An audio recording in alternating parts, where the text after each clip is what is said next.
Shalom, I am Rabbi Shaul Praver. You're watching Rabbi Rock. Welcome. Today I'd like to talk about the subject of terrorism. Our country is involved in a war on terror. Most wars have a beginning, middle, and an end. We don't know how far we are into this war, but I want to talk about the ideological base, and that really is the place where the war is fought. For a person to strap on a bomb, walk into a pizzeria and blow up babies and baby carriages, mothers, and all the people that are present, they have to be motivated by some kind of a ideological thought process, whether it's the reward of 72 virgins or Virginians, whichever the case may be, or if it be simply the idea of serving a greater cause. There has to be some kind of a reason, an ideology that motivates a person to do such a thing. Hatred is a motivator. And terrorism causes a fear. And fear can cause either two responses. A fear can be a motivator to have a person stand up and fight the battle and save their lives, save their family. Or fear can have the effect of paralyzing an individual, paralyzing a nation from acting.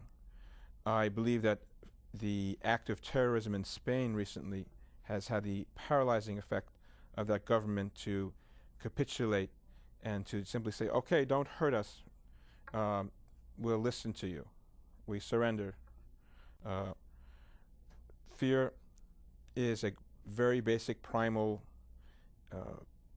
aspect of our personalities, and it is able to be used to manipulate masses of people to act in a particular way. Recently, bin Laden, before our elections, said that any state that was a blue state that voted for Kerry would be spared any kind of attack from his Al-Qaeda. But the red states, the Bush states, no, they'd be fair game.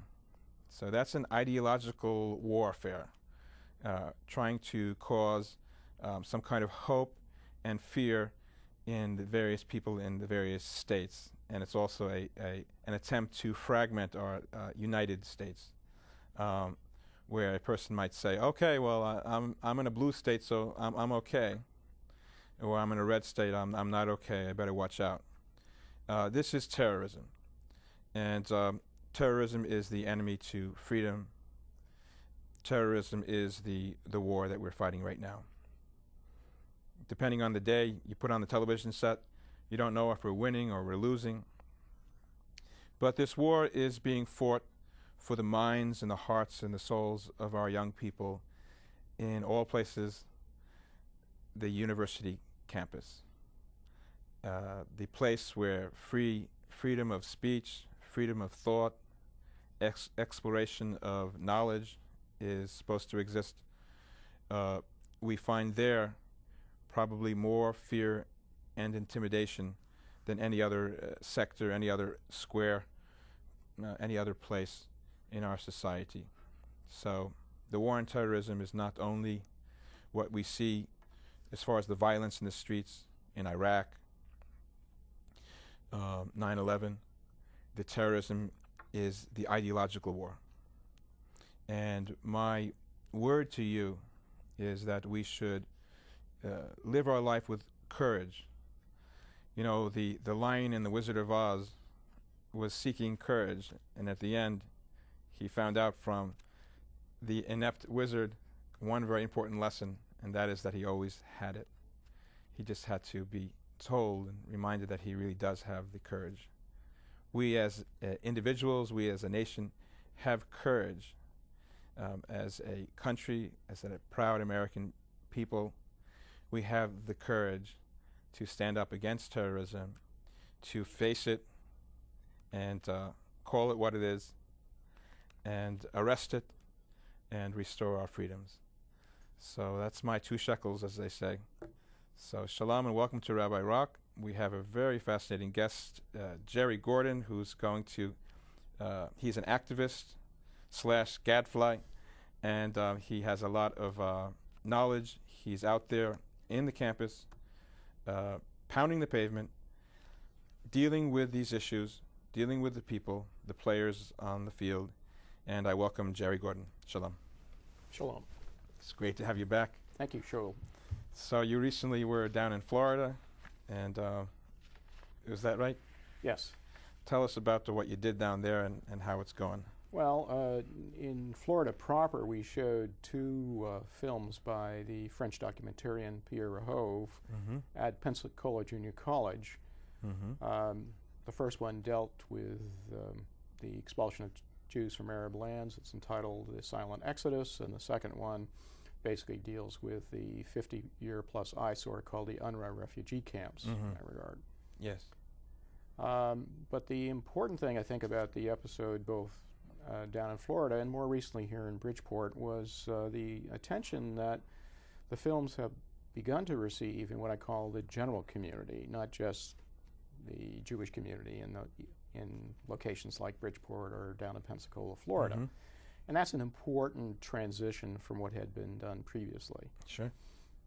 The one fascinating part of the episode down in Florida was being on a talk radio station for close to 2 hours, fielding phone calls from individuals, not only about the content, but more importantly about the context of the struggle in the Middle East between Israel and the Palestinians. And that, to me, was frankly very fascinating to have had that experience. Now, on the campuses, this particular campus, did you find the students unprepared for what you were telling them?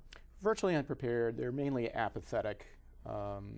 They understand that the media, be it print or TV, basically produces images of conflicts in Iraq and in Israel and the Palestinian territories, but they have no context. They have no historical background or knowledge of what the issues are. Were they surprised by what you told them? Yes, they were, and in fact that's led to some subsequent discussions down there, and I'll be going back down again in January to show still yet another Rahove film, this time about the problems being confronted by Christians in the Middle East. Okay. Now there's a lot of, for me the word Zionism is a very nice, cheerful word. To me it represents the ingathering of Jews from around the world, freedom, democracy, hope. Yet we hear like a mantra repeated so much, Zionism is a disease, Israel is an apartheid state, Israel is a Nazi-like state, all these kinds of very extreme statements for a country which really is a good country. Now, why is that? How did we get there? I think we got there in part because Israel didn't realize what had occurred in the West. It's not just the United States, it's Europe as well, in the sense of what I call the tyranny of the oppressed. The public has great sympathy, essentially, for the underdog. Yes. And so, therefore, the best way to enrapture them, so to speak, is to put on visual cues that say, we are the underdog, and essentially, those people are the overlords. Okay, sort of like rooting for the Red Sox. Rooting for the Red Sox versus what some people call the evil empire, being the Yankees in that case. Yes, yes. Okay, so, but that's okay. The underdog, that's one thing. But what about the claims Israel is an apartheid state? Is that true, or is it not true? Well, patently it's not true. I've been in academic seminars at my alma mater at Columbia where that was the subject. That means the quote apartheid laws experience in what is now the Republic of South Africa, in the sense that somehow can be transformed to the occupied or disputed territories in both the West Bank and in Gaza. Yeah, so how is it different? Here's your opportunity. Well, primarily because the Israelis had really gone to the mat in terms of investing a great deal of time, treasure, and blood in the context of trying to be decent in the sense of the individuals who are in the Palestinian territories. That means health clinics, schools. Very few people realize that Israel, during the so-called occupation, built over almost 24 colleges and universities, essentially, in what is the Palestinian territories, all with the idea of upgrading the intellect and the educational opportunities for these individuals. Now, is the expression "kill the Jews" free speech?